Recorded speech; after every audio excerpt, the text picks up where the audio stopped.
Presiden Prabowo mengadakan konferensi pers bersama Sri Mulyani, Menteri Keuangan, menerangkan terkait pemahaman yang detail, agar para rakyat paham lebih tepat, terkait kenaikan PPN 12% yang jadi polemik dan dilema bagi kalangan masyarakat.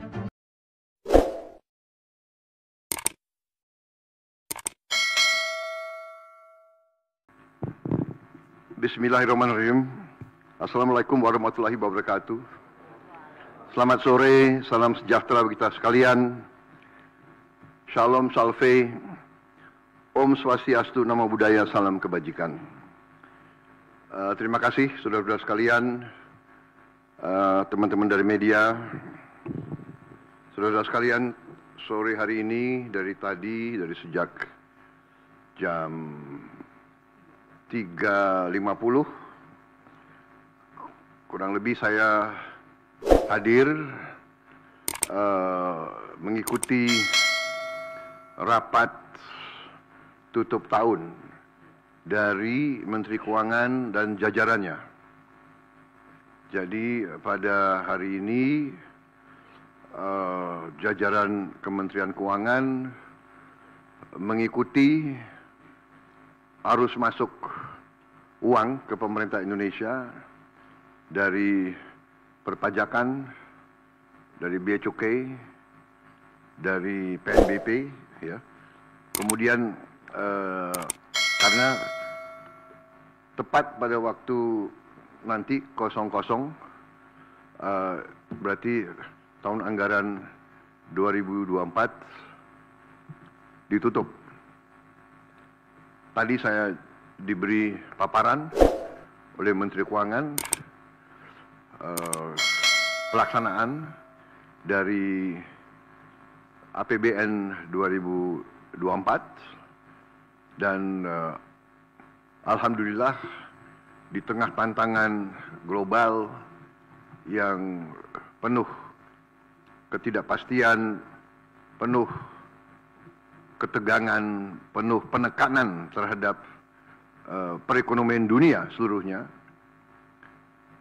yang mempengaruhi harga-harga komoditas, yang ujungnya mempengaruhi penerimaan kita, juga mempengaruhi harga-harga minyak dan gas. Ternyata kita masih bisa mengelola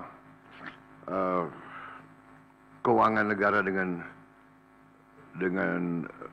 prudent, dengan bijak, dengan hati-hati, dan kita masih mampu untuk mengendalikan defisit kita dalam koridor yang masih cukup hati-hati dan cukup mampu kita kelola. Dalam hal ini juga saya kira ada baiknya juga saya menyampaikan beberapa hal tentang kenaikan tarif pajak pertambahan nilai PPN yang mungkin masih ada suatu keraguan-raguan atau suatu pemahaman, ya, yang tepat, sehingga saya setelah koordinasi dan diskusi dengan Menteri Keuangan dan jajaran beberapa kementerian lain, saya merasa perlu bahwa untuk menyampaikan sendiri masalah PPN 12% ini. Jadi saudara-saudara sekalian, kenaikan tarif pajak pertambahan nilai menjadi 12% ini merupakan amanah, merupakan perintah dari Undang-Undang Nomor 7 Tahun 2021 tentang harmonisasi peraturan perpajakan. Jadi, sesuai kesepakatan pemerintah Republik Indonesia dengan DPR tahun 2021, kenaikan tarif dilakukan secara bertahap dari 10% menjadi 11% mulai 1 April 2022. Ini sudah dilaksanakan. Dan kemudian perintah undang-undang dari 11% menjadi 12% pada 1 Januari 2025 besok.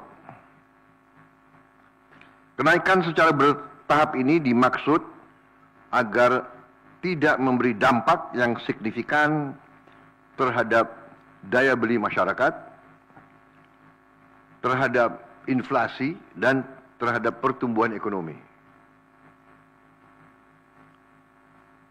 Saudara-saudara, sudah merupakan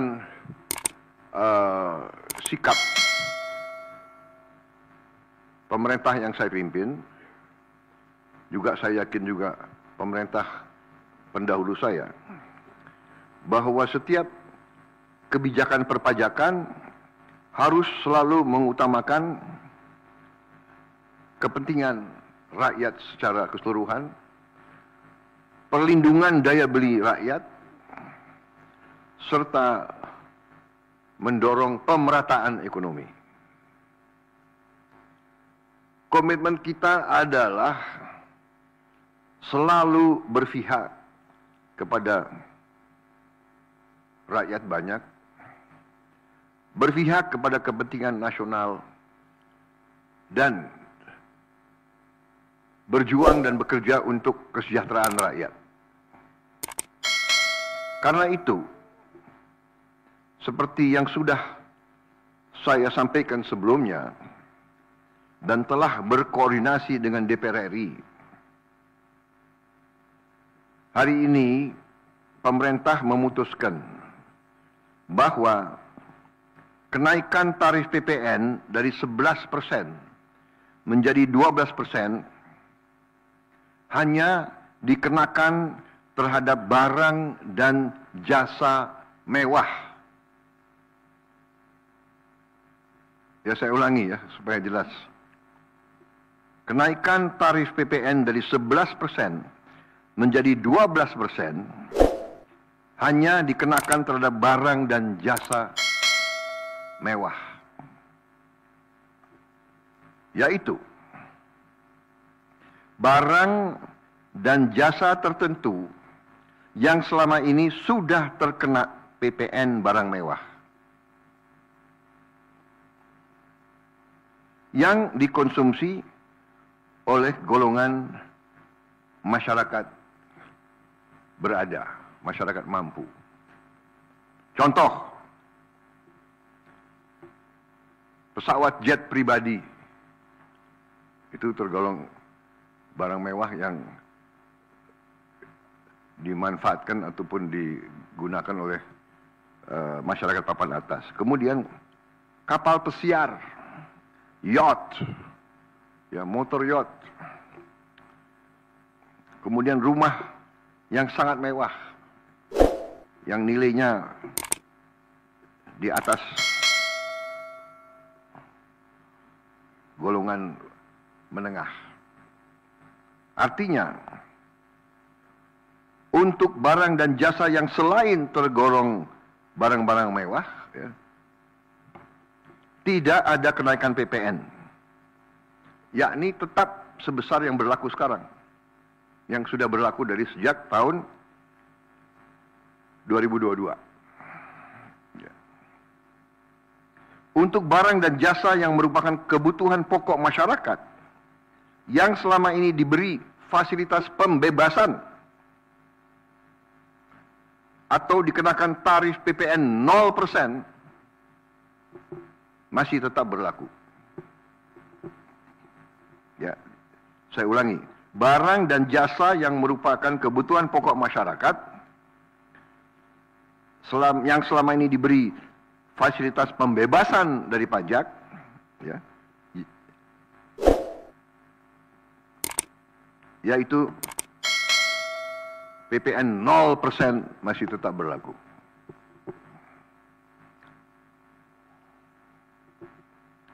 Pemerintah telah berkomitmen memberi paket stimulus. Ya. Nilai stimulus itu adalah 38,6 triliun. Seperti yang pernah diumumkan sebelumnya. Bantuan beras untuk 16 juta penerima bantuan pangan, 10 kg per bulan. diskon 50% untuk pelanggan listrik dengan daya maksimal 2.200 volt. Pembiayaan industri padat karya. Ya. Insentif PPh pasal 21 bagi pekerja dengan gaji sampai dengan rupiah 10 juta per bulan. Kemudian bebas PPh bagi UMKM beromset kurang dari 500 juta per tahun dan lain sebagainya. Jadi paket stimulus ini nilainya semua adalah 38,6 T. Untuk barang dan jasa yang dibutuhkan oleh masyarakat banyak, yang tetap diberi pembebasan PPN, yaitu tarif 0%, antara lain kebutuhan pokok, beras, daging, ikan, telur, sayur, susu segar, jasa pendidikan, jasa kesehatan, jasa angkutan umum, rumah sederhana, air minum. Saudara-saudara, dengan ini saya kira sudah sangat jelas bahwa pemerintah akan terus berupaya untuk menciptakan sistem perpajakan yang adil dan pro rakyat. Saya kira hal-hal yang lebih teknis akan ditindaklanjuti oleh kementerian-kementerian yang terkait dan semua lembaga yang terkait. Saya kira itu saja dari saya. Terima kasih. Wassalamualaikum warahmatullahi wabarakatuh. Shalom Salve, Om Santi Santi Santi, Om Namo Buddhaya, salam kebajikan dan selamat malam tahun baru. Dan saudara lihat, malam tahun baru pemerintah masih bekerja. Ya. Sampai nanti jam 00.00 pemerintah tetap sebagian besar pejabat ada di kantor masing-masing. Saya kira itu, sekali lagi, untuk seluruh saudara-saudaraku sebangsa dan setanah air, selamat menghadapi tahun baru. Kita hadapi tahun baru dengan gembira, optimis, percaya diri bahwa Indonesia akan bangkit.